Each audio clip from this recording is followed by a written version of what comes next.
Hello and welcome to Carter and Me. I'm Brendan or Shoddy, but that's not what's important here. What's important here is Carter. Hello, Carter.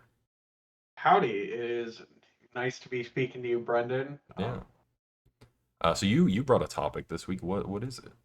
Yeah, I did. We're gonna be talking about audio, all lots of things to talk about, and probably a whole field where the stuff we won't even be able to get into in however long we talk. But Yeah, it'll be a good time. it is a large field. There's a lot to it. It's been around a while. Um, yeah. So before we jump into it, I will contextualize how we know each other because I've done that with every episode.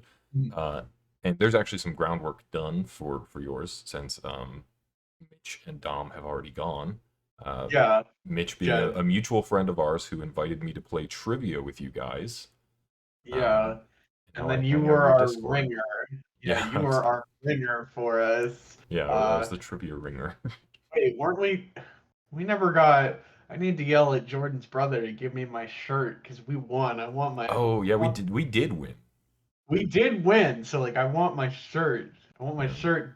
I want my shirt at the Jared Evans. I'm gonna add him right now. I hope he's listening. I want him to know. I want my big guy's pizza shirt. yeah. So that's how we know each other. And now we hang out in the same Discord. Where I Yeah. test Yep. my robot functions. Yeah, and we've played a lot of well, we've got a lot of fun party tricks to it. Yes. Um, but I always want to know when your cousins discover some of these fun party tricks. Yeah, they haven't yet, but yeah, every time they do, I let you guys know. But yeah, it hasn't happened in a Yeah. while. But yeah, so audio. Ironically, with audio, we started this call with an audio issue, which is really setting the stage for this episode fantastically, Mm, because I called you and then I could not hear you despite everything being set up correctly, which is great. that's one of the many headaches you can get with audio. Yeah. So yeah, for I guess for further context, not between us, but between you talking about this, I know you are a musician and you play music. Did you major in music or minor or I anything? did not. I spent a hell of a lot of time in a lot of the music ensembles in college and had played a bunch before college and everything. But um, I I do not make my living playing music at this time. Okay. And is that how you like fell into audio as an interest, or was it before that, or Yeah, I started out. I played the trumpet, still do, um, and I got a real love for music and performing because of that. And then I got into college and I started to think, what do I want to do? And um, one of the things that I knew I was like, I really like music. I want to keep working with it. And one of the fields you can sort of get into within electrical engineering, which was my major in college, was the putting a lot of work with signal processing, with audio, et cetera, et cetera. okay? Yeah, so like college, you've been sort of more ingrained in it since college then. Yeah. I went from being just a person that played to thinking more critically about audio somewhere probably around my junior year of college, maybe a little later. Okay. And yeah, I know you were in OTL, a theater Yeah. production company. Did you do sound stuff there, or did you just play in that? I just played for them. I knew how all the sound stuff worked, especially towards the end of it, but I wasn't running any of that. Yeah. I think it's so funny. It's probably different in college, but I had no experience with that in college. But like, I know theater production stuff in high school. It's like none of these kids know anything about what's going on. They've just decided which role they want to do and sort of learn from someone who didn't know what they were doing 4 years ago. Yeah, backstage especially, there's a lot of shiny things, be it the soundboard or the lights. or the costumes or something, and it really just sort of turns into who wants to like what shiny thing interests you the most. Yeah.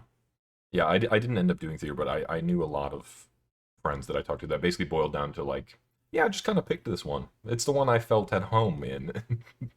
Mhm. Yeah, that's often that's the story of especially with young musicians that stick with playing. They said you go back and they're like, yeah, I felt like I wanted to play this.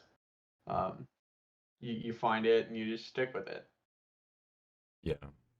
I think this will be interesting because while we went down similar routes, I think we are in opposition here because I was also in band in middle school and high Mm. school. I played the Mm. trombone Yeah, yeah. for 7 years. Ah, yeah, yeah, yeah. Um, and I've been doing like YouTube or Twitch stuff since I was a child, just a hobbyist, not really giving a fuck. Mm. Um, but yeah, I just don't.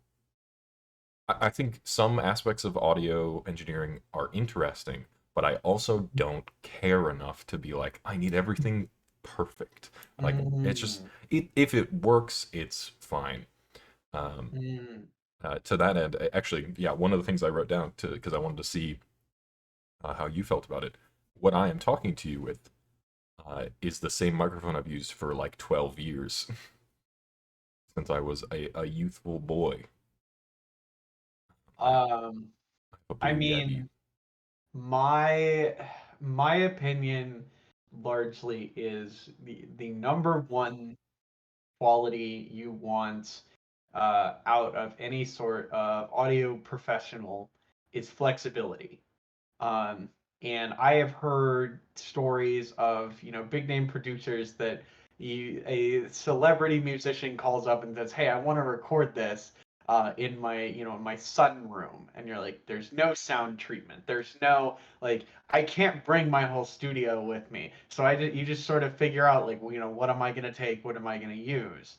Um, and as with anything else, it is more about the person using the tools than it is the tools themselves. Mhm.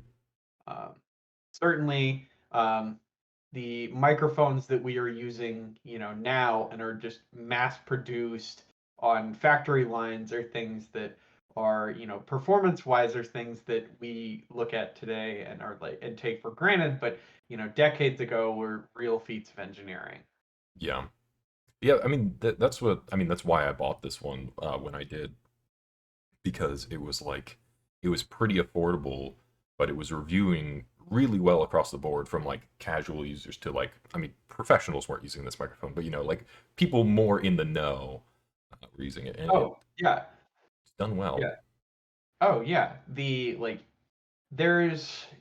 something to be said for knowing your microphones and the staples that have been around for forever and working with them. I'm gonna try to avoid brands if I can. But there are some microphones that they've been in use for decades, and we know them and we use them constantly, even though there are quote unquote better microphones on the market in terms of technical specifications. Yeah, yeah, yeah. That's how I felt. Really, is like because I'm probably at the point where I need an upgrade on this microphone, but the part of it is like it being cost prohibitive to like upgrade audio stuff is like I until I have to, I'm probably not going to.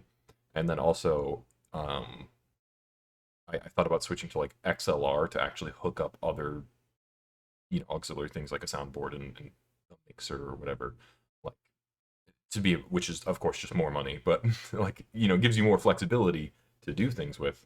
And I haven't decided to make that jump because with anything I feel I would have to take the time to understand all of that stuff and why I'm switching to XLR and everything, and just don't care to Yeah, right now. yeah. One of the reasons that a lot of people will use XLR is it's a three-wire cable.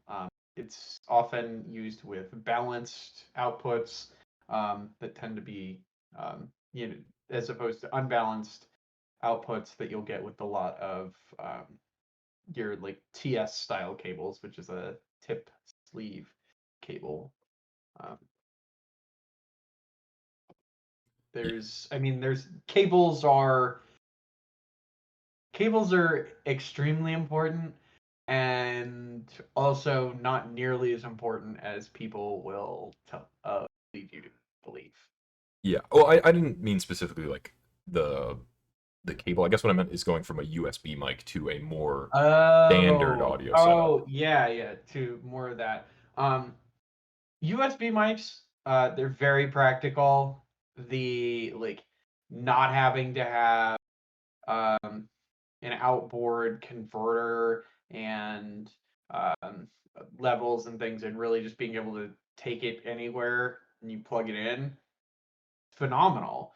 Like it's rare that you'll find a USB microphone that offers you so like the quality you want. And if you're working on a laptop, um, you know, people worry about, oh, is it going to give me this great audio quality out of this USB mic? But if your laptop's fan or computer's fan is going in the background the whole time, people are going to hear that fan going in the background the whole time.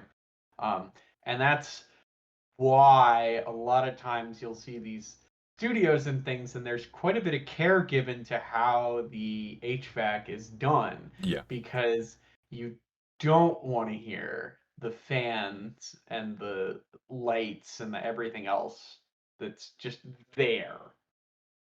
Yeah, so that's actually another concern. Part of the reason, again, why I went with this mic and why it's been so good for me is I'm not a terribly loud person at all. So I need to be able to adjust the sensitivity of whatever microphone because I am not going to be very loud, just by nature, which became a problem in some of my living situations. Like before I lived on my own, when I lived with roommates, I was right across the hall from my roommate Megan, who is a very loud person. So because my mic had to be dialed up to hear me, it is then capturing her as if she is in the room with me. It is a comment I got from a Wow. All lot of right. people. They're like, "Is Megan just like, are your doors open and Megan is right there?" It's like, no, but there's like a vent right between our doors, and like Oh, you can yeah. just hear her. And it's a bit of a Mhm. problem here too. I've been trying to tweak it more and more, but like my AC unit is right outside that door, so when it kicks on, as it needs to do in the hellscape that I live in, you can definitely hear it at times. So yeah, definitely the balancing act has been a problem. And Mm. so yeah, it would be nice to get a nicer microphone where, it's just like you keep it right up to your face and it only hears you as if nothing else in the world exists. Um, but that also ties back into the how much do I care to sit here and tweak to get it to that point? Mm. Yeah. And and part of it's money. Like Oh yes. there's like there's a level again, it comes back to practicality of, is it worth it to spend, a ton of money on your audio setup if at the end of the day it's about just communicating your speech.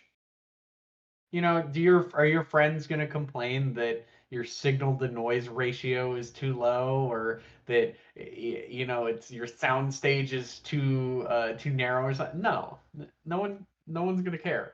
Um, but if you are, recording an album, these are things you're like, well, kind of care about this, and especially um, if I'm say a record exec, then of course I care. Yeah. Like I want to spend the money so I get the good stuff.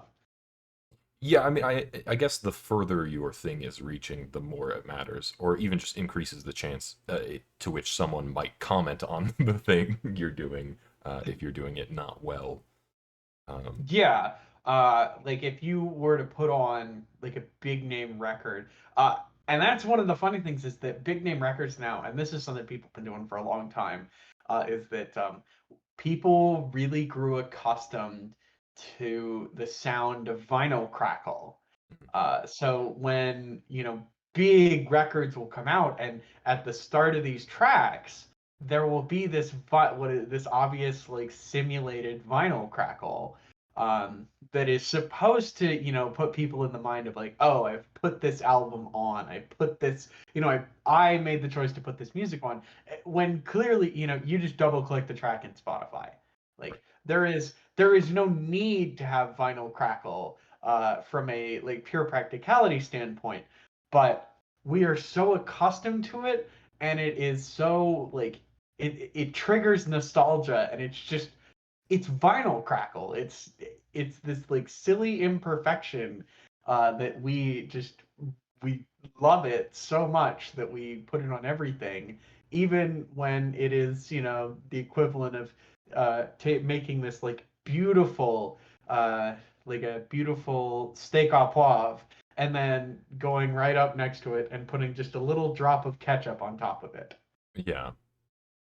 There's you see elements of things like that throughout what people do though. Like that's the whole thing with like uncanny valley stuff. If something is too Mm, perfect, I mean, there's also uncanny valley where it's not close enough, but it's also sometimes if something is too perfect, your brain is like, no, no, this isn't right. This isn't how things are. mm, Um, yeah.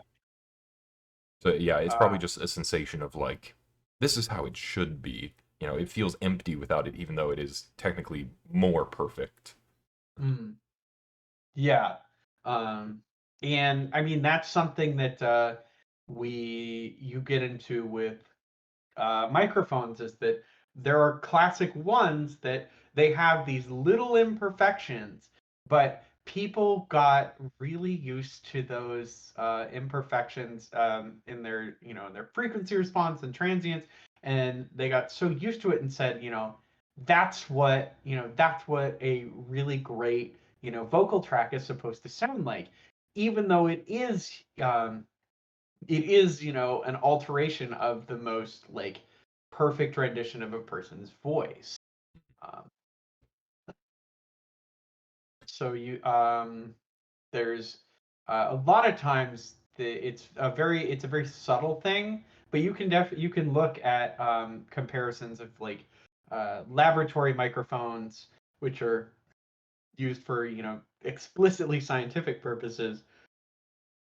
You can compare them against recording microphones, and often you'll find that the laboratory microphones, they actually might be cheaper, um, and or on par in price, and yet we're paying thousands plus dollars for microphones that have imperfections that we clearly could get rid of if we wanted to. They are desirable imperfections. Yes. Yeah. So that is, and that's a really good point. Is you know, d- with desirability, it's all a matter of personal taste. Right. Uh, so, um, and something that gets really lost for people is that the way that everybody hears is different. Um, the Everybody's ear is constructed slightly differently, and that impacts how we the different frequencies that we hear, that impacts the levels we hear them at. There are general trends that you can follow with audio and music and things like that, but everyone will hear things just slightly differently. um, and that's just sort of a function of being a person, Mhm. is that your ears don't work exactly like someone else's. They're really close generally, but they are not exactly the same.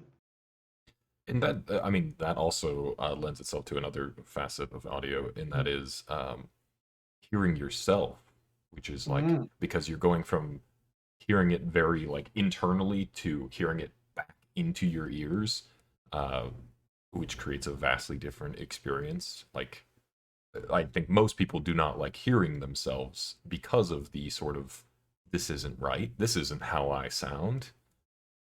yes. Um, so one of the things you have to keep in mind with that is when we speak, the sound that we make, comes out of our mouths and goes forward. And unless there is something really close to us to for that sound to bounce back on and hit us, and it has to be a perfectly reflective surface, um, then we are largely what you're going to hear is sort of the sound as it sort of goes through your body. It's It's not, vibrating in yeah, you. it's not the same as putting, a microphone a few inches from your face, because that, that is a microphone is essentially a measurement device that tells us at this point in time what is happening in the air, what vibrations are happening in the air.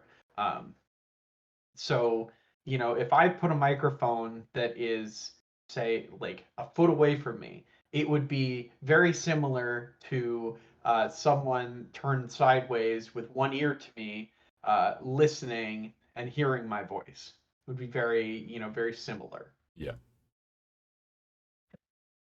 Are you someone who considers themselves like an audiophile? Like, I I don't actually. okay, I I think often with sort of a music producer's ear. Um, so I'll think about, a mix and the stereo panning and things like that. Um, and I enjoy listening to records and things like that. But I also recognize that at a certain point, I am of the opinion that you are not paying for better, you are just paying for different. mm, Um, and I think, so I think that basically you get up to the plateau because, like, clearly, an update from like your laptop speakers to a pair of, like, some nice bookshelf speakers or something is gonna be noticeable. It's probably gonna be something you enjoy. yeah, But is spending $50,000 versus $500 going to make that big of a difference? Some people will say yes. I am of the opinion that, that there is a sort of a logarithmic curve to it all.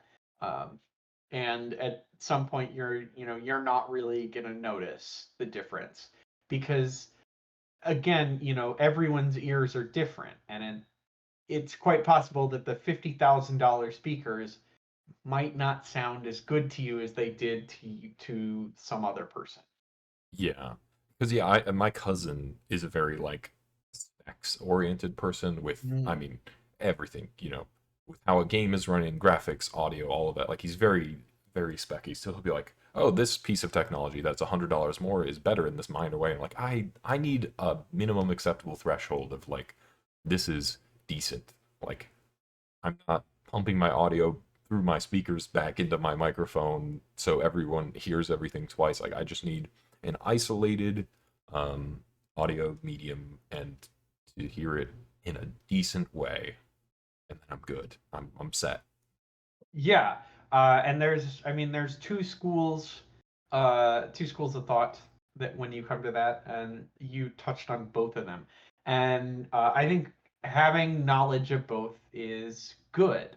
Um, the being able to read specs, whether it's audio or something else, it can be very helpful. That you were able to look at something and say, you know, I know that this, like, is demonstrably, better, right? Like with audio, one of the things we worry about is a thing called total harmonic distortion, or THD.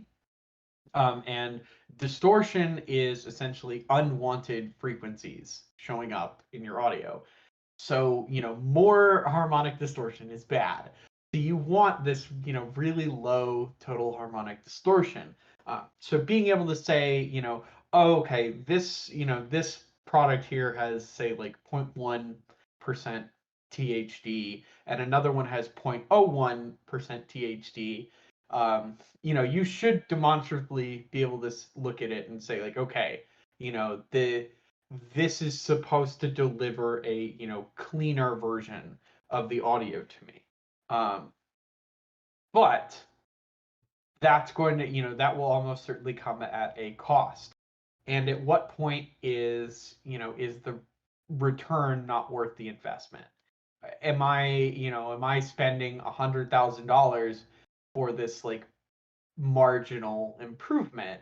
Um, and it's why we have stores where people can go and just listen to speakers and listen to things, because audio is a very personal it's a very personal experience for everyone.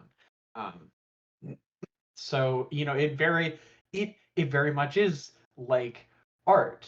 If you in that some people are going to will put a painting on the wall, and the thought is that people will just sort of notice it in passing, right, in the same way that you might put a record on while you're having a conversation with someone, because there's going to be dead time, and sometimes you're like, okay, it's nice to have a little something here. And your wall you if your walls are just some blank color, it's like, okay, well, it's nice there's this nice painting here. But other parts of it are going to be that you really want to get into the details of it. You really appreciate um, what is happening in that painting with the record, things like that.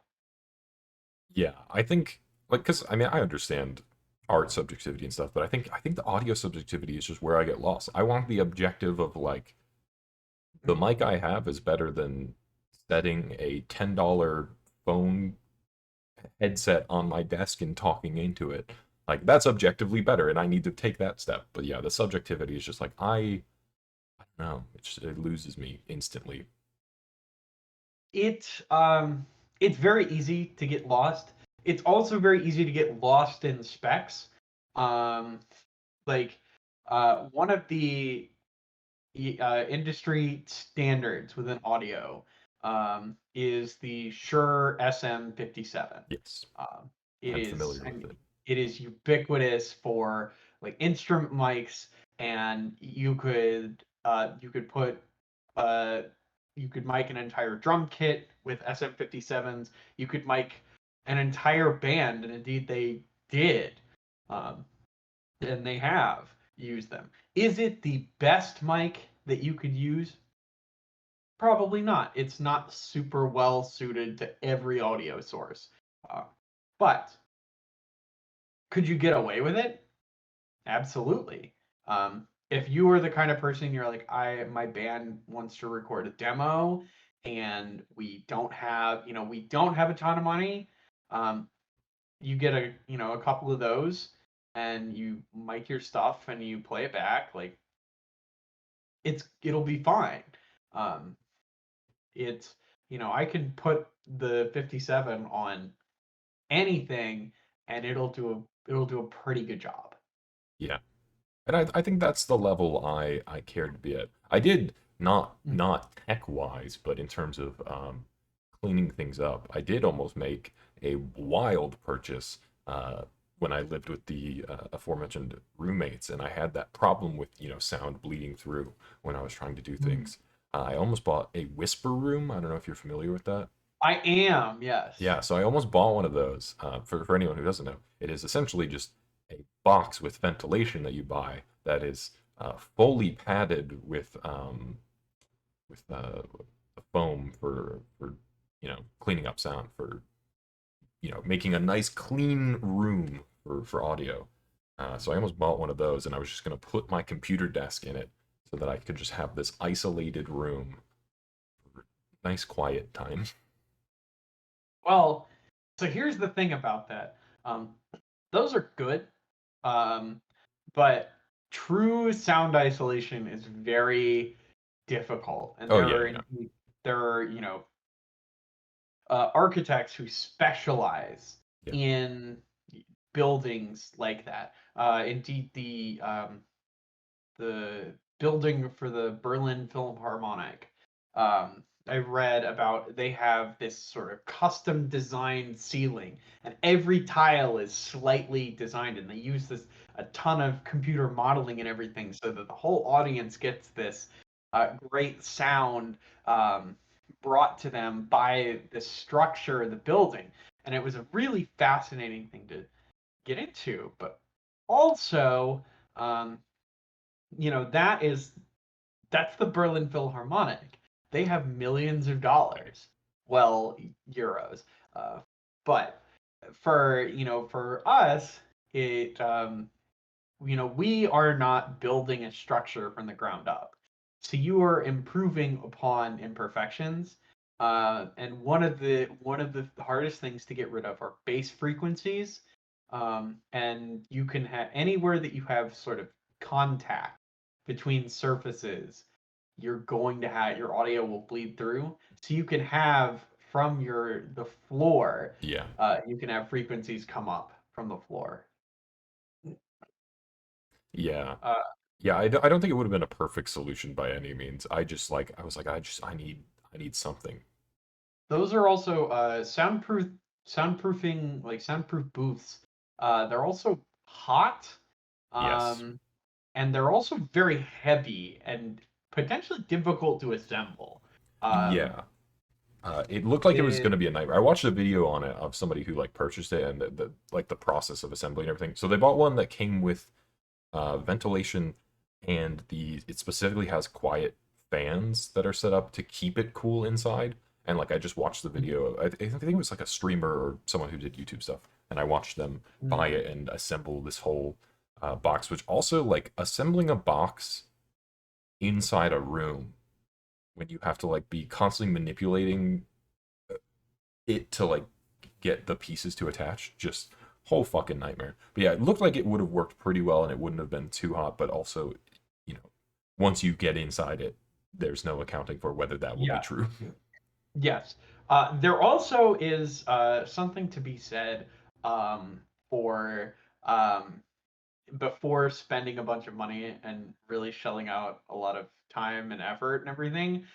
Just like there's a reason that performances on college campuses and things, and even in professional environments, they just put a sign on the door that says "performance in progress, quiet." Mhm. Like nothing, uh, some sources of noise we can't control, but a lot of them we can, and it is often easier to go the route of um, working with the sources of noise to be quieter rather than putting something in between us and the noise. Mhm. If you can address the noise at its source, you you make things a lot easier. Yeah. I mean, basically, me addressing that was moving out on Yeah, my and own. that's a way to do it. The easiest way to address it. Um, 'Cause, yeah, this has been a persistent problem with, I mean, also just sometimes you can't control it. In my childhood home, we had four dogs. And my dogs don't understand when I tell them, hey, I need you to not bark at anything for the next hour. Yeah, They're gonna do what they're gonna do. yeah.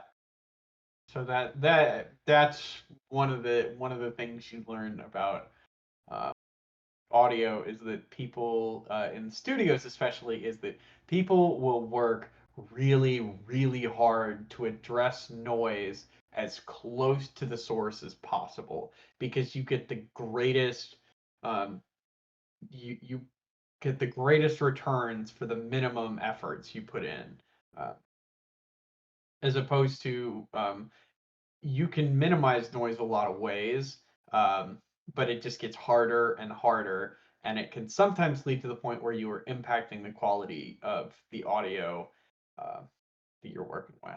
Yeah, that was another problem I had. Like I mentioned, I'm quite quiet, so I was doing a lot of tweaking of like setting up the open and close audio gate and trying to get it just right. So it was like cutting out everything else, and then you end up with clipping or like cutting off the end of your sentences if you trail off. Um, it's a whole fucking nightmare. I did a lot of bare minimum stuff. I mean, I bought a pop filter. I bought a whatever the fucking little fuzzball is that you put on top of the mic that I can't think of the name of. Windscreen. Yeah, windscreen. I bought two pieces of soundproofing foam that, uh, when I lived with my roommates, were glued to the wall behind my computer, and are now just haphazardly leaned there behind my computer. You would. The funny thing about soundproofing foam is it can do a hell of a lot for you, um, but it also is not. It's not a perfect catch-all, as people would sort of Yeah. have you think. Uh, Well, you know, particularly this room, because where I lived before, my room was carpeted, which also helps with absorbing yeah. some stuff. Here it is wood floor. So like I bought a rug for below my computer and like just I have a lot of stuff in here to sort of try to not have such a vacuous room, you know, Mm, sending the audio back. yeah. Um, the uh, the summer before I started grad school, I I worked as a research assistant, and we worked in we're researching we bought a product called Sound Laser, um, and Sound Laser works off of the principle. There is a I would have to look up the scientist's name who's that is attached to the equation, but essentially the equation says that if I put two speakers like right up against each other, particularly if they're small, two sound sources right next to each other, and each of them plays a specific frequency that is in the ultrasonic, uh, in the ultrasonic band. So let's say that I play a 40 kilohertz sound and a 41 kilohertz sound. Um, you end up with both the original frequencies plus their sum frequency and difference frequency being created. So for this case, I'm creating a 40 kilohertz, 41 kilohertz, 81 kilohertz, and a 1 kilohertz sine wave. And that 1 kilohertz is within the realm of human hearing, 20 hertz to 20 kilohertz. Um, um, so the sound laser is what is called the parametric array loudspeaker, um, and it is incredibly directional uh, because of its design as well. So it is very much like you have, a quote laser of sound. Um, and what's particularly interesting about working with something like that is that sound reflections they do follow generally the general sort of rule of collisions, i.e., if I bounce sound off of a wall at a 45-degree angle, it will bounce back at a 45-degree angle um, that is tangent to the original. I think those are the right terms. Um, so and certain surfaces, basically, the flatter your surface and the more reflective it is to sound, uh, can be conducive. Glass, for example, highly reflective and super super flat. Um, so you could have this speaker that you could sort of just like bounce off of, a glass panel, and I can be where I am and 30 feet away, point this at a panel, and then it will, bounce and hit somebody else that is, another 30 feet away or something like that. It's a very interesting phenomenon to work with.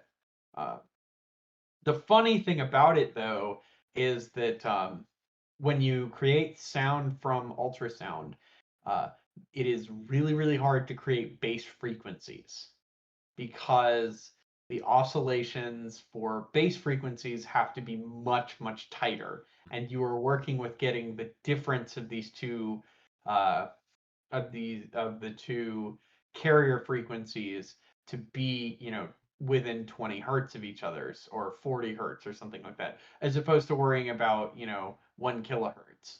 Uh, so when you try to listen to music, um, it's much easier for bass frequencies to be um, altered from their pitch. Hmm. So What's like a practical application of a sound laser?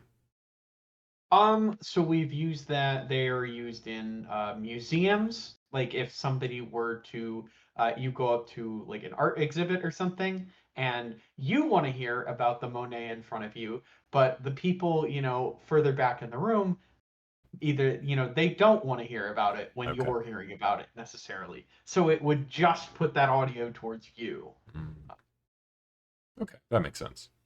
Yeah, So trying to get like there's hyper other localized ways to do it. sound. Yes, yeah. Okay, yeah, that's interesting. Um, which also one of the and when it comes to hearing sound, and I've talked a lot about different ways we hear sound and things like that, but the one of the things that I like really want to stress is the importance of taking care of your hearing. Um, Yes. the so OSHA regulations start worrying about sound when it is at 85 decibels. Um, 85 decibels seems pretty high, but um, as a drummer and someone who has spent a lot of time around loud music and loud live music and made music live that is loud, um, drums can get to 130 decibels. It's it's like putting a chainsaw right next to your ear. Um, it is very easy to suffer hearing loss if we don't take care of our hearing. Um, and um, not to get too into the anatomy of it, but there's little hairs in our ear that are, they feel the vibrations and they convert them into electric pulses that go to our brains. But those hairs are basically, they get damaged when we hear when they get too much energy directed at them. And they do not grow back. They do not heal, they do not grow back. So hearing damage like that is permanent. Um, so it is really, really important to wear earplugs and care about hearing loss and hearing damage because it's not fun to have it. Um, and luckily we are in an age where we don't have to make super loud noises um, to on a stage to fill an arena. Um, so in uh, in the past, the what we did, what happened with guitar equipment, especially in guitar amps, was that we said, well, I want the whole of this arena to hear this guitar, and public address speakers (PA) were garbage, the worst.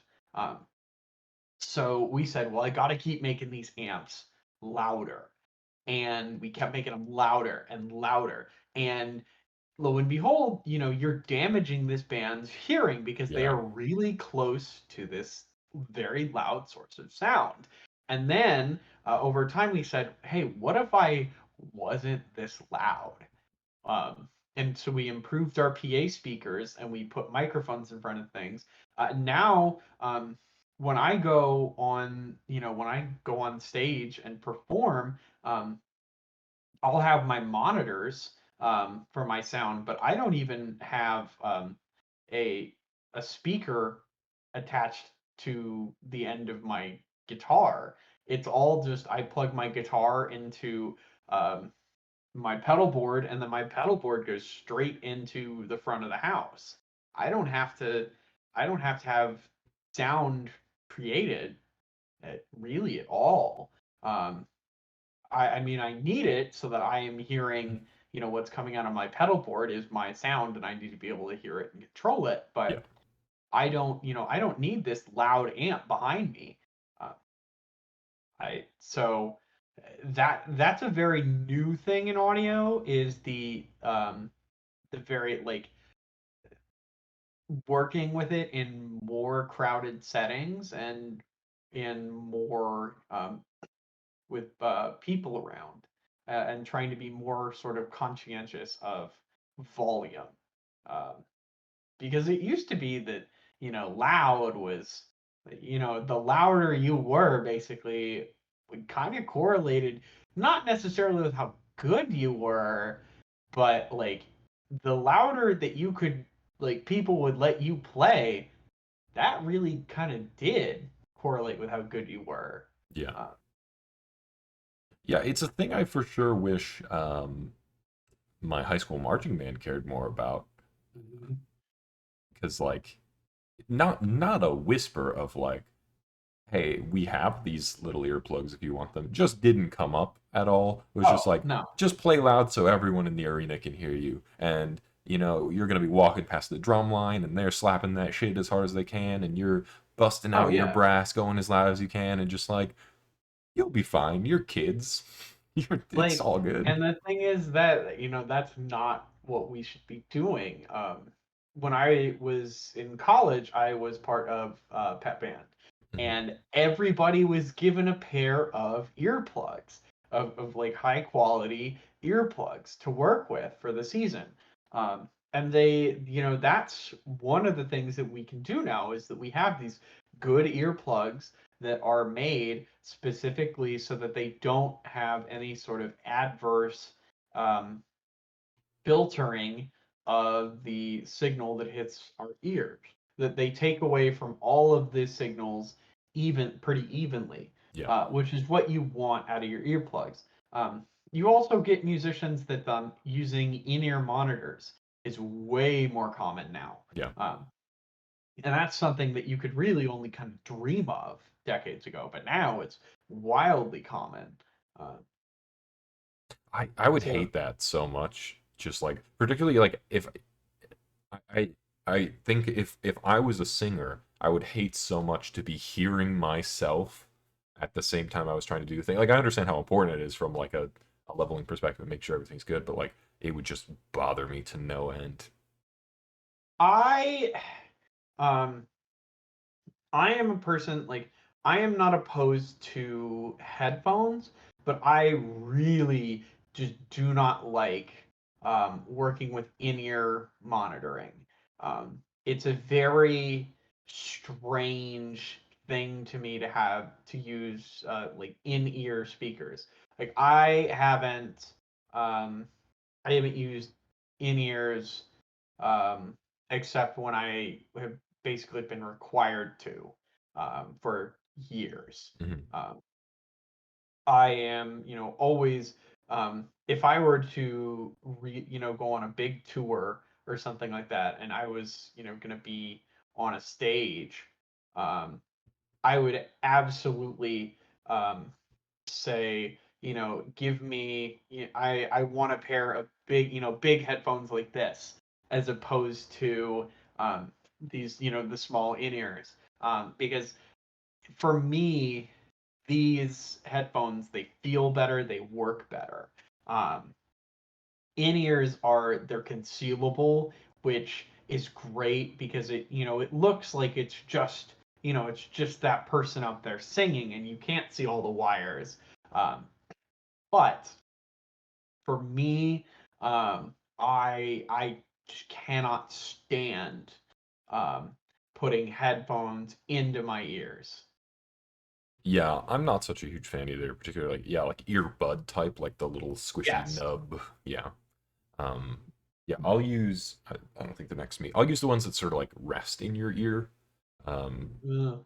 I don't love them, but I'll use them. It's vastly preferable to the nubs. Yeah. Um, and I mean, everybody's using like AirPods and things right now, right? But I just, um, I constantly come back to um, the big, headphones that go over my ears, and and have the big thing over my head and everything.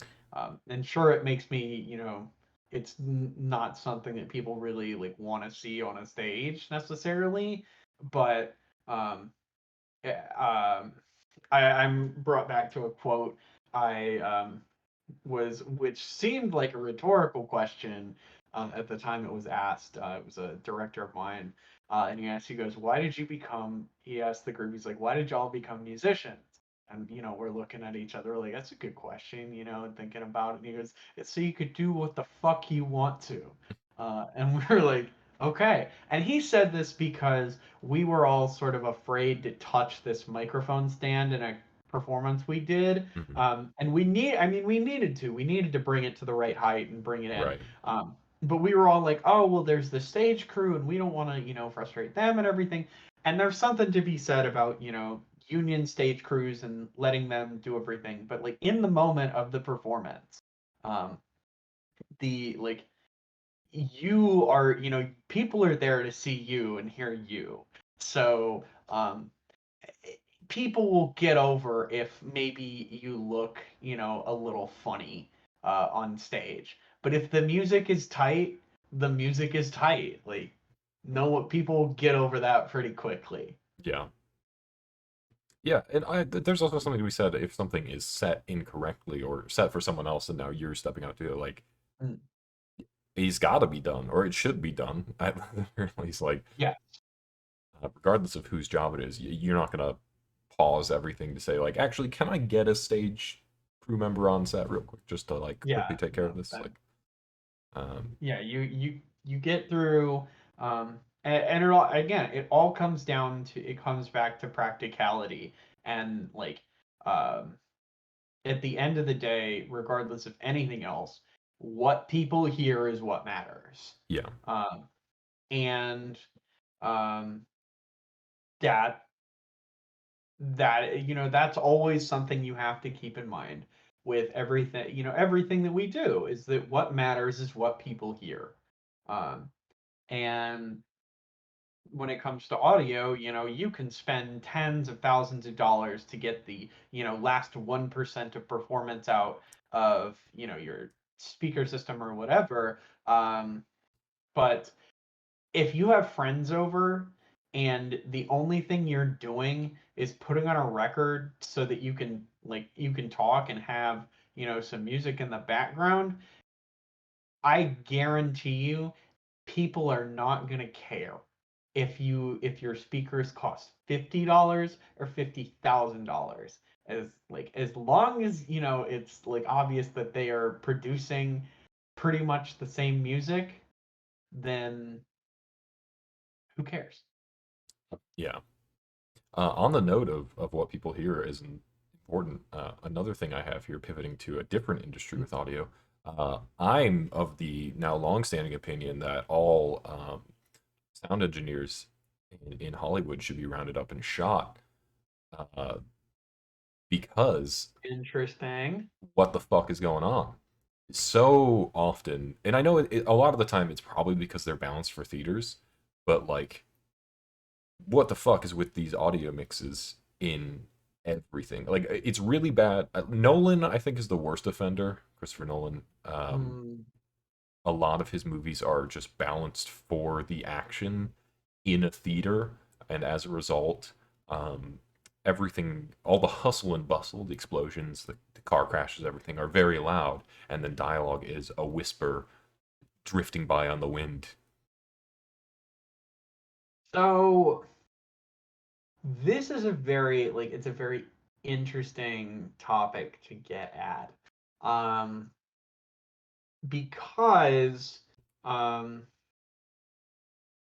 there is a finite um uh there is a finite range um that your audio of dynamic level for your audio to be, Yeah. uh which and obviously, in like just about all cases, being right by an explosion is going to be loud as hell. Yes. um and comparatively, the your dialogue, me talking, is going to be, way, way, way less, way lower in volume than that explosion. Um, does it, from an audience perspective, um, particularly, you put it on your TV and like you don't want to hear explosions just like massive, but for perspective, um, part of audio is how it is perceived, and if the dialogue is equally as loud as the explosions, particularly very close to the explosion, it will be weird. I'm not fighting for audio being the same level as the explosion. I Yeah. understand the explosion needs to be louder, but it seems like there's this focus on we need to get the explosion as close as possible to what is accurate in the scene, and then we will scale the audio otherwise. Why not put the audio at an acceptable range and then put the explosion as loud as you can? Because one of those things is more important than the other. How accurate your explosion is to the real world is not it. That's not the one that Mhm. wins. You need people to hear what is happening in your movie. This is this is true. Um, and you end up with, if you're you know if your explosion is too close to the dialogue in volume, then it's weird because the dialogue is like, we'll see, it's like it will feel like people are shouting. If it is, but if your dialogue is so quiet that people can't hear you, you people are you're not advancing a plot. Um, the I think probably the best answer I can give you is that any major blockbuster movie is going to be focus tested, and uh, generally, the focus group and what critics and people have to say is going to get a hell of a lot of weight. Um, so while it may be infuriating to you, there are probably other people who are like, "Oh, I thought it was great." Um, Yeah, I don't know how like specifically the most recent example movie I'm thinking of is Tenet. I don't know if you saw that one. no. Um I do not know how that one passed focus testing because the dialogue is truly just whispers in some scenes where it's just like what the fuck did they say? Go back. Like I think I watched it with closed captioning because I was like, I just need to know what is being said.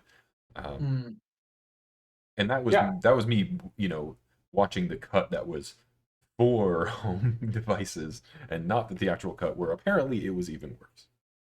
Oh, interesting. Um, the other part of it is that sometime you're right. Is that um, the end system that uh, audio is played on um, is something you want to keep in mind. So with a lot of albums, it is a really good practice after you've got your, sort of your final mix and mastering and everything, to play it on as many speakers as possible, and um, not just the really nice high-end speakers that your, music producer has or whatever, but your AirPods, your laptop speakers, your computer monitor speakers, the things that, like, because if it sounds really good coming out of those, like those speakers that we all sort of look at and are like, I don't like this, is crappy, but it still sounds really good coming out of them, then it all is almost certainly going to sound even better coming out of even more well designed and thoughtful setups. So that is one that you quite likely have, um, where people are watching it in a theater, or in this high end environment and hearing it, but it is, if you are not working and testing it against what a lot of people are going to be using it on, you're kind of missing the point. Yeah, yeah, for sure. You need to. It's about appealing to the average person or the highest common denominator of people that you can. Um, for sure. Yeah, I don't know. There's always baffling moments of like how does this pass? Like is focus testing just not done in a normal setting and thusly like things just sort of pass through that way? Just yeah, it's definitely been I think it's on an upswing, or at least it was pre-COVID. I guess I'm not watching as many new movies because there are less new movies. Mm. But it was definitely on an upswing of like more and more I was like, this movie's mixed horribly. The fuck is going Mm. on? Interesting. Um, it's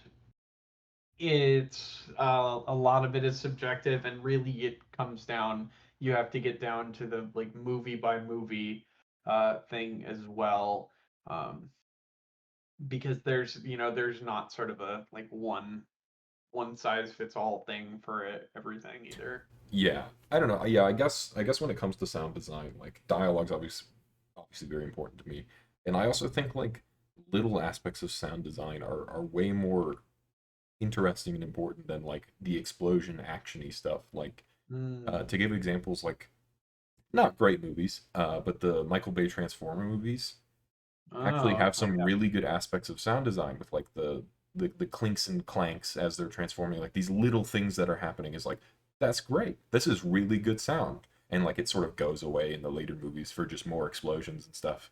And it's like, well, this was so good. And like something Mm. like in Kanto, like during is it Dolores? I don't know if you've seen the movie. Her during I her haven't. bit in the song We Don't Talk About Bruno, like there's a lot of like really nice audio stuff going on because her power Um, is related to hearing. So like everything is tuned up and you hear really well like her clapping on the box with her shoes and stuff like that. And oh, okay, yeah. to me that's way more important in a film's sound Mm. mix than just like our explosion was good. Yeah, well, um, that's there's it's subjective and it's hard to do and it's very easy to get wrapped into the like finding the little flaws within an otherwise, excellent piece as well. So it's very like of course there's going to be some things that are just egregious, and Hollywood isn't perfect. We've seen that, recently, and there are so many movies that have come out that are just they're just regarded societally as just bad movies, and you can spend millions of dollars and make a movie that people make jokes about as being like one of the worst things that's ever come Yeah. out. Tommy Wiseau's The Room comes to mind here. Um, so it's not a guarantee that just because there's a lot of money thrown at it as well that it will be done right. Um, and um, other Hollywood movies are will have phenomenal sound. It's I haven't done the comparison between true Hollywood movies and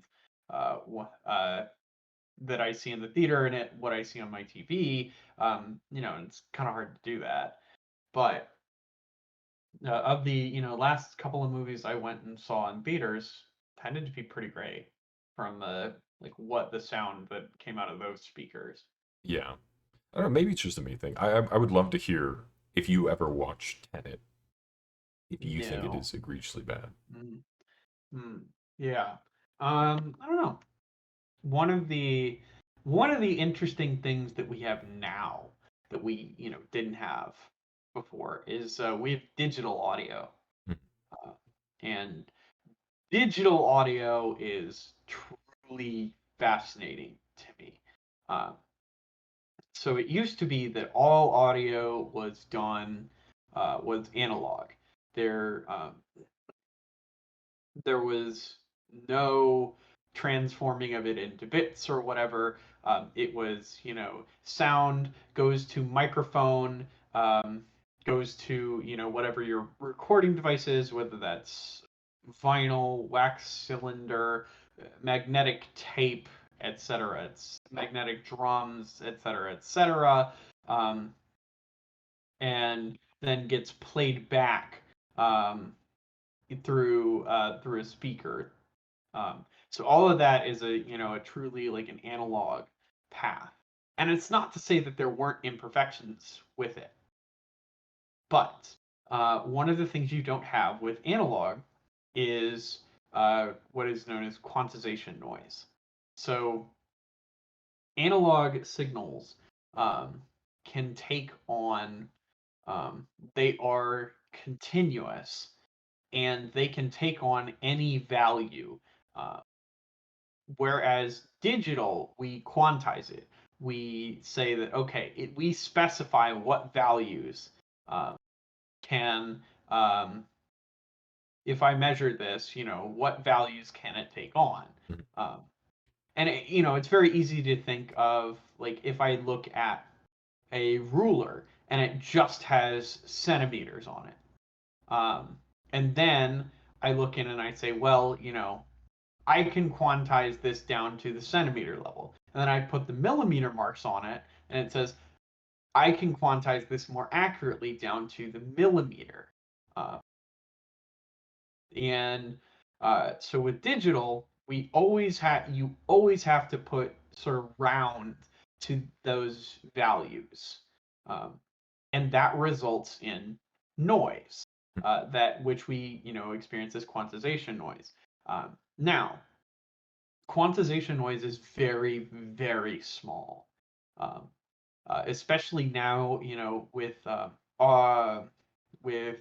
analog to digital converters that are of the order of 24 bits, 32 bits, where eh, your quantization noise, your rounding error is, I believe it is 1 over 2 to the 23rd or something like that. It's very small, Yeah. very, very small. Um, so we don't experience that nearly as much as we would have sort of at the outset of digital audio, like 8-bit. Mhm. Uh, but um, it is still a thing, and people will tell you they can hear the difference between digital and analog. Uh, Almost always they are lying to you. Um, there are certain things that you can definitely hear that you won't. Like if I play Spotify versus if I play a record Yeah. on like a vinyl record, there are certain things I will hear with that vinyl record that I won't hear with Spotify. Um, but it is not. Those are the results of the medium that I am listening to it on, and not whether it is, quote unquote, digital or analog. Right. Because most records now are recorded digitally anyway. And we still have, we haven't thrown everything out. We still have the technology to do a full analog everything. But um, it's not something that we really have to worry about. And digital as well has allowed us to expand quite a bit more than people would think. What used to be, hundreds of thousands of dollars to have this big desk console with the filters and the compressors and everything on it can now be had for the price of your computer. Like you can do all of that on your computer for free, or you pay $30 for a plugin or two. Um, so we were able to do all of that. Digital audio made audio accessible in a way that it really wasn't before, um, which I am a big fan of. My recording setup right now, I use a thing called Dante, which stands for Digital Audio Networking through Ethernet. Um, and Dante says, well, since my audio is digital, it's just a bunch of bits. So why can't I send those bits over Ethernet? I Right. already send bits over Ethernet. That's how my computer is connected to the internet. Um, so the folks at a company, Audinate, the sort of the proprietors of Dante, came out and created this networking thing that lets you create networks of audio. Um, and that means that I can send my audio. I can use 100-foot Ethernet cable, and I don't experience any difference or loss through my cable in the same way that I would if I used 100-foot um, analog cable, Right. like a tip sleeve cable or an XLR cable or something like that. Yeah, I mean, I guess that would also help with just like the whole nature of home EPs. Like you know, musicians trying to do their own thing without obviously having a studio or a label or anything like that. It becomes accessible and I actually, quite frankly, it becomes doable. Um, Yes. Yes. Yeah, the recording tech that is out there is spectacular. yeah, I imagine that's most of your interfacing with stuff like this. It's music as your general purview. Um, it is. It is. Um, I don't do a ton of recording myself. I have recorded, um, but it is I'm certainly interested by it. And part of it too is recording. Often you want a nice space to record in. So you take all of the gear and everything else out of it. The space that you record in, it does matter, and your soundproofing and treatment and things like that matter. So even with all of the other stuff aside, you're still gonna want that um, you still want this nice quiet place to record in. Um, for me, I've recorded in my closet. Um, the clothes do a great job of Yeah, giving me, pretty good, uh, pretty keeping the vibrations down and everything.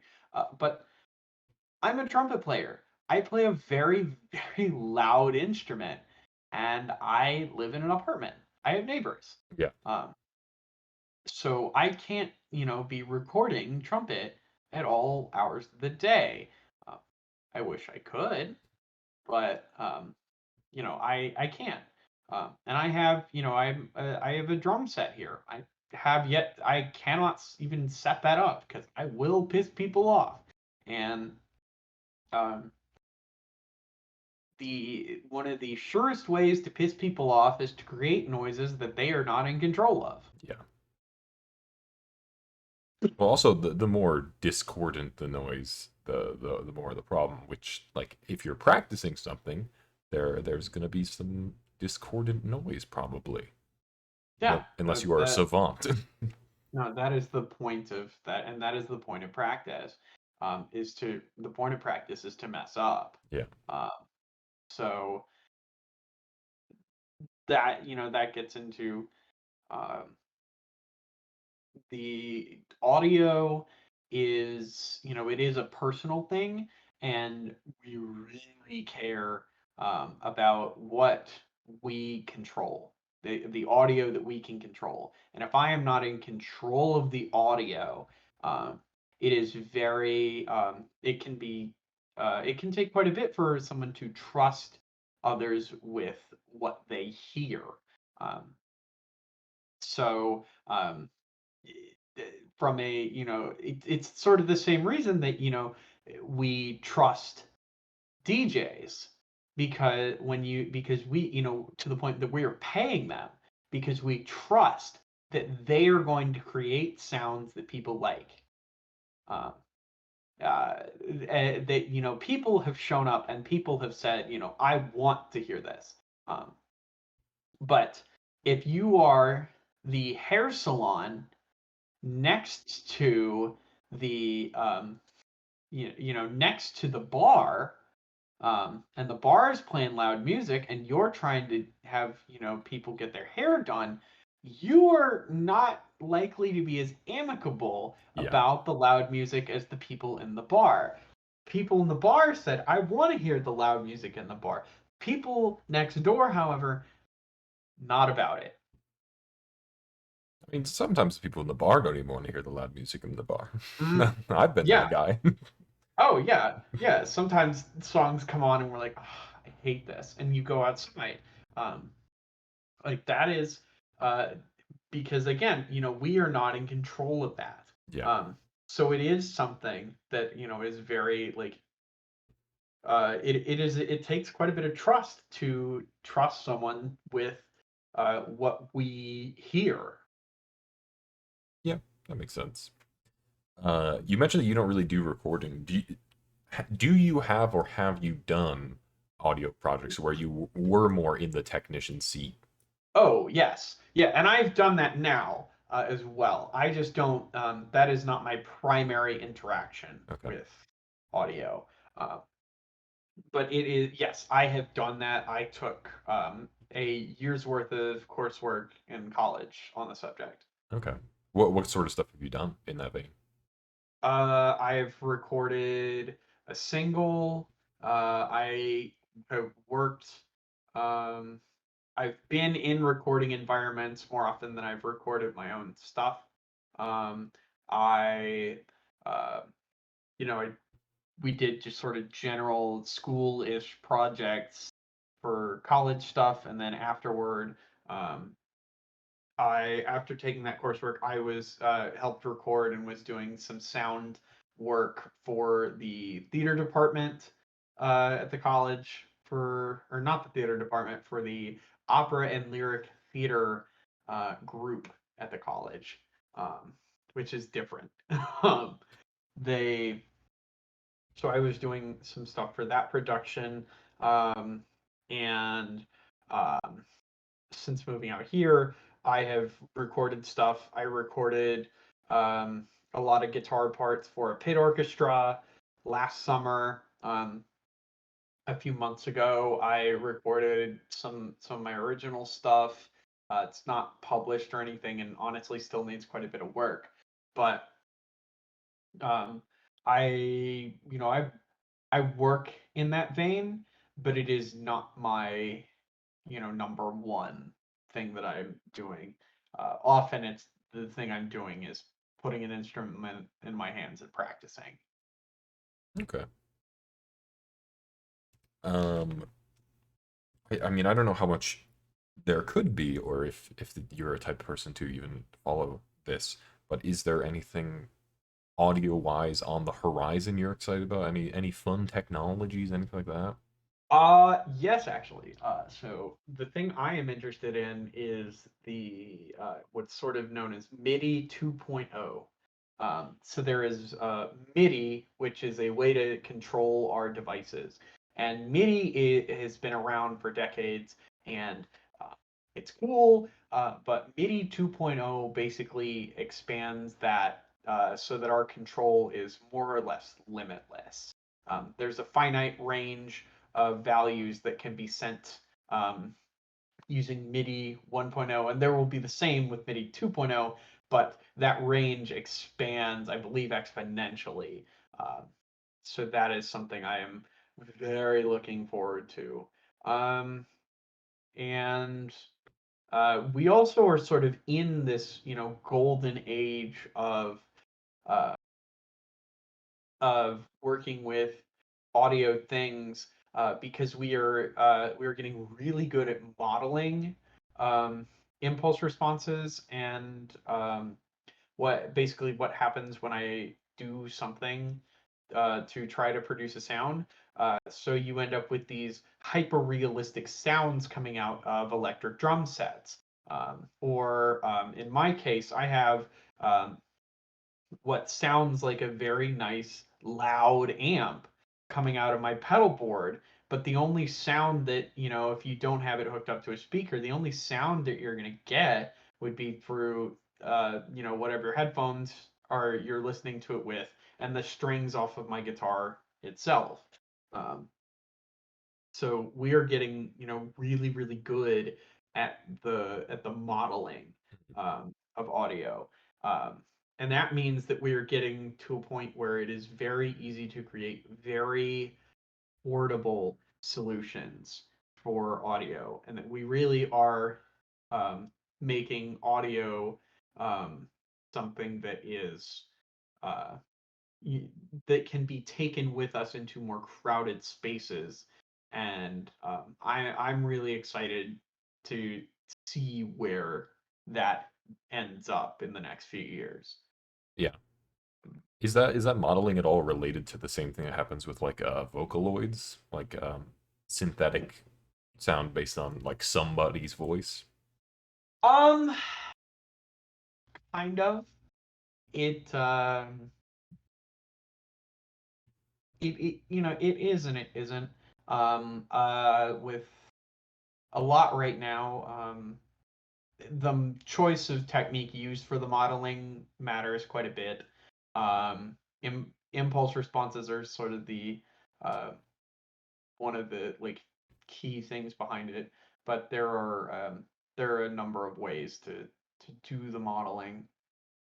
Um, and well, really, the easiest thing is sampling, and sampling has been happening forever. Uh, uh, so we're getting to the point that our sampling and modeling and everything else is making it so that we no longer uh, need it. Also, that those models, that we can sort of expand those models beyond um, the possible, and it allows for things like the rapid prototyping of a drum set Right.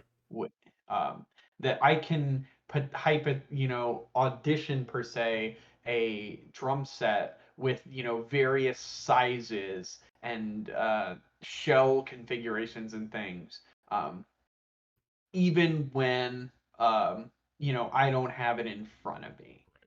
Um, which means that I wouldn't, if I am at a Guitar Center or something, it would be like if there's a set of electronic drum sets in front of you, and then you put on maybe like your VR headset or something, and it's like, oh wow, like I'm behind this this drum set, even though it's the same hardware is in front of you as it would be, say, four or five other people. The sounds that you're going to get out of it are going to be very different from what each every person around you has. Right. Yeah, I think that is actually, yeah, that's a very cool facet of technology that is beneficial because like um sort of tangential to this, I talked about like wanting to buy a new mic, and I also looked into buying a new headset. I can look up a video and hear what a mic sounds like when it's capturing, but like I can't Yes. hear what headphones are going to sound like until I physically have the headphone in Yes. front of me.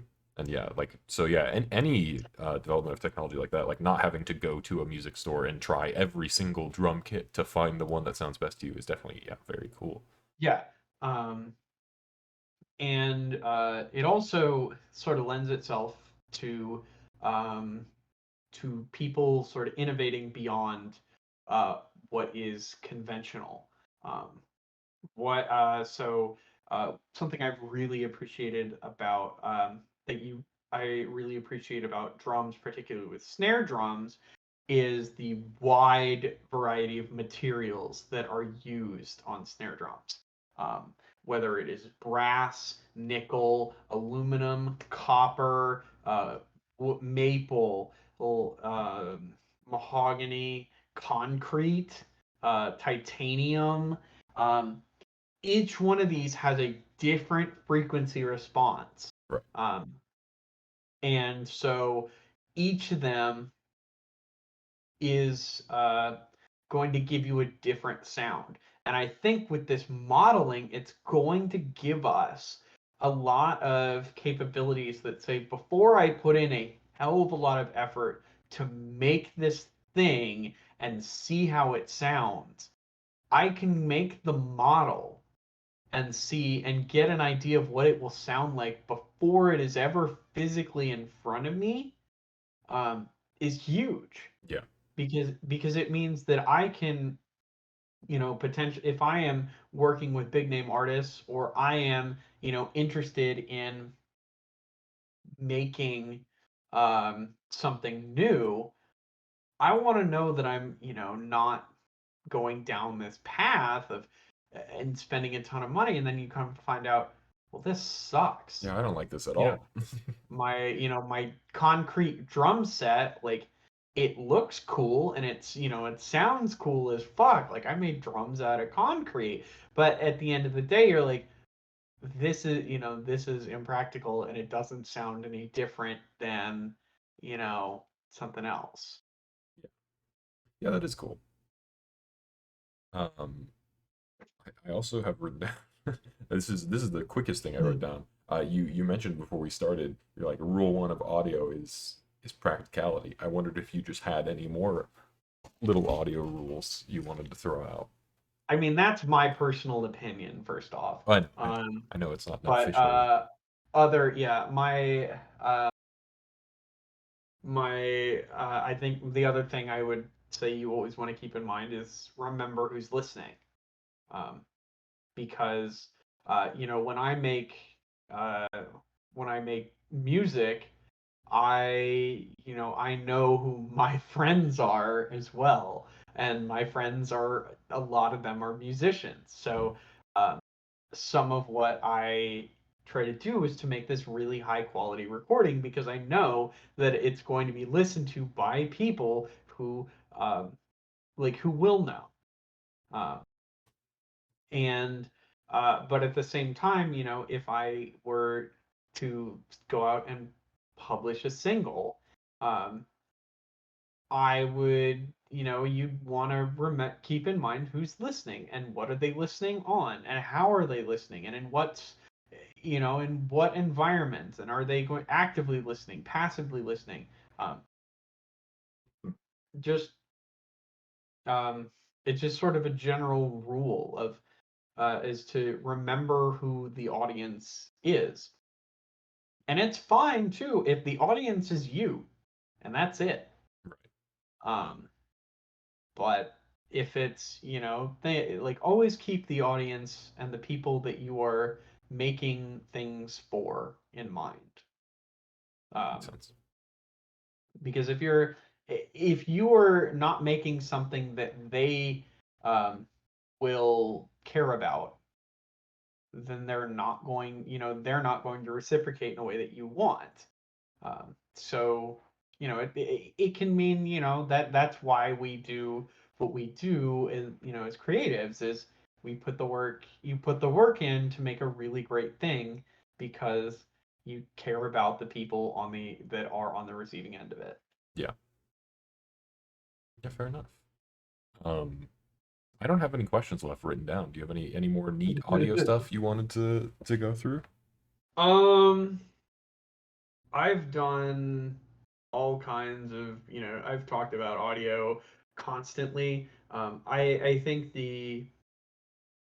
it's a really wide open field, and I think I'm just really excited that more people are able to sort of get into music, because the audio barriers have been drastically lowered. To hear things about, like, the recording of, like, the Billie Eilish record that, like, she and her brother recorded at their home, um, and just a laptop, is really really something that inspires me, and I keep working about. And something else is, in my day job, I spend a lot of time working with radio frequencies. And the funny thing is, a lot of times when you take radio frequencies, you take radio frequency measurements, is you take them in an anechoic chamber, which is basically just a soundproof room, but for radio frequencies. The same techniques that we use for isolation and um, and setup and things um, for audio are almost all transferable skills to taking measurements with RF and thinking about RF and RF propagation, Mm. uh, which is just sort of a very, a fun, sort of a fun coincidence. Uh, but it is, um, it is a very fascinating thing that it, in this seemingly disconnected field and working with, frequencies in the gigahertz, that the same basics apply. That you care about your space and you care about the equipment that is doing your measurement. In sound, it's your microphone. In RF, it is your antenna. Um, it is, the same basics still apply. Um, and that is practicality is always the name of the game, and as is preparation. Studio time, much like anechoic chamber time, is expensive, Right.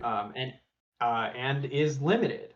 So you have to have a plan when you choose to take your measure before you take your measurements, before you record your stuff. You have to have a plan, uh, and not having a plan, as someone that is not, like doesn't have basically just money to burn, um, can be a real problem.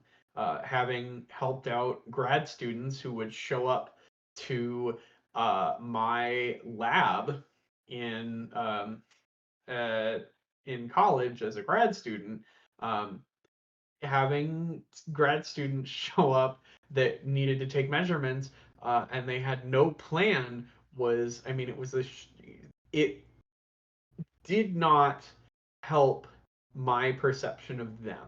Right. And, like anything else, um, audio and music are a community, as is engineering and working with RF. That's a community too. And it does not help your case if you say, oh, I want studio time, and you disrespect the studio engineers. They might say, we don't even want you back. Right. Right. um so when I was in college, we had a student show up to us, and he said, he had put in all this work on this really cool antenna. And we're like, okay, that's a really cool antenna. And we said, okay, so how do you want to mount this up? And he said, what? And we said, what do you mean? And then about 5-10 minutes later, he comes back with some cardboard that he has taped together and slapped this antenna on. And we said, okay. And we said, okay, now we need to rotate this 90 degrees. And he said, what? And he takes another 5-10 minutes and slaps more tape on this thing, and gets it set up. And it is not a good thing when the people, that are running your equipment, don't, like, you've given them reasons not to like you. Yeah. Um, it, more like like anything else, being good to your community, is something you want to do in your profession, so that when you need things and you want to do more things, that people are more likely to say okay. So that is, sort of my soapbox, is to always show up prepared. Always show up prepared. Um, it's not going to be fun. It's not as much fun for you when you're interacting with the audio engineers, um, if you just don't know. Um, and it is not as much fun for them, because they have to do, they're doing all the work, and now they got this fool who is, intentionally or not, is messing up the process. Right. You didn't show up prepared, and now it's my problem. uh, and you don't want to be that person. You don't want to be the problem. You want to be invited back. You want people to say, I want you, I want you around. You are like, please continue to work with us. Um, be, and that's it's just general advice.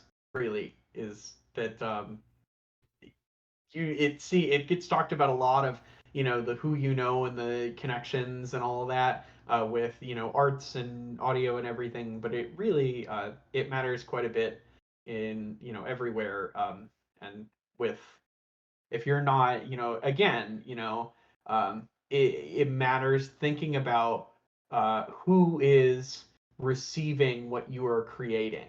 And part of who is receiving what you're creating is the now, pissed off audio engineer because you couldn't be bothered to show up with the right cables for your own equipment or to know what it is you're going to record or things like that. Um, it is, and it's all too easy to be like, oh, they're creatives, man. Don't get in the no.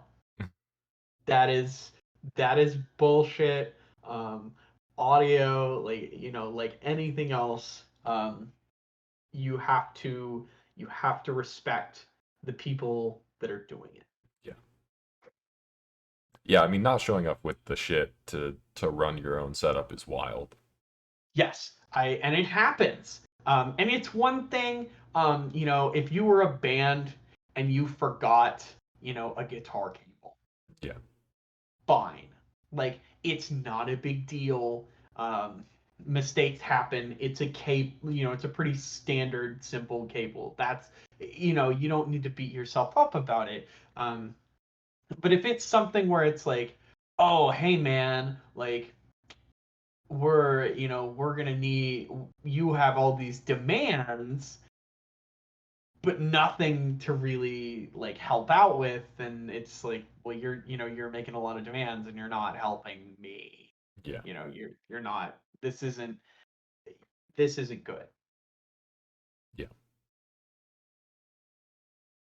Yeah, that yeah, forgetfulness is one thing, but to be like, I didn't bring any cables because you should have them to hook up my stuff. Bingo, right? Or to say, or that says like, oh, well, I like my amp mounted, up on this to be up at my ear level, and it's like, well, that's great.